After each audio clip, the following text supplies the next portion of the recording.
After the UN General Assembly has voted overwhelmingly to recognize Palestine as a non-member observer state, a move strongly opposed by Israel and the US, hundreds of Palestinians celebrated on the streets of Ramallah in the West Bank and Gaza after the result was announced.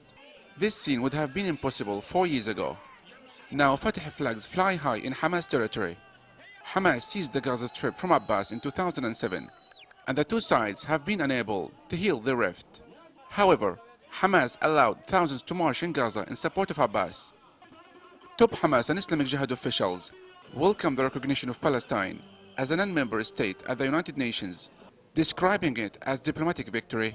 We have victory in Gaza 2 weeks ago, and we have victory in the United Nations yesterday. So victory, if we were not unified, we will not be able to get this, to achieve victory. So victory needs unity, and I feel that unity happened on the ground, and it will happen shortly at the political level. Hamas had previously opposed the move, as it has always sensitive to public opinion. Now it has shifted from criticizing the plan to saying they would not stand in the way. Hamas consider this step as a forward step and hope that this step will be followed by another one, means that Palestine should have a complete membership in the United Nations, since an observer, member is not enough. According to what we see at the moment, yes, there is a big opportunity that this reconciliation might be merged completely, since this was declared by Abbas and also by Hamas. National unity has become a rallying cause for Palestinian statehood, following Israel's last assault on Gaza. In January 2006, Hamas was democratically elected in a landslide vote. The election was monitored by international observers as free and fair. However, Israel and the US refused to accept Hamas as the governing force in Gaza, imposing international sanctions, a siege, and turning Fatah, the ruling government in the West Bank, against Hamas.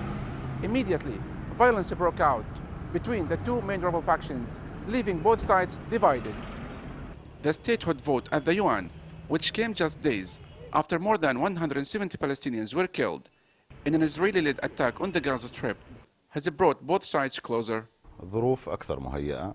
I think the time is suitable now for reconciliation. Hamas feels it has achieved a big achievement. President feels he has achieved a big victory. These achievements made both parties have confidence. Reconciliation requires both sides to make concessions. Hamas' decision to allow people in Gaza to organize rallies to back Abbas and celebrate was an emotional moment. Both sides have their own interests, and this could be a problem, so we should not be too optimistic. The diplomatic, political, and legal leverage gained by Palestine will enable Palestine to defend itself on a number of fronts by having access to the International Criminal Court and file complaints against Israel for decades of human rights abuses. Israel and the US condemned the UN bid, saying the only route to statehood for the Palestinians is via a peace agreement made in direct talks with Israel. But Palestinians say it's not for any country to get the Palestinians to relinquish their rights. Yusuf Al-Hilo, reporting for The Real News, Gaza City.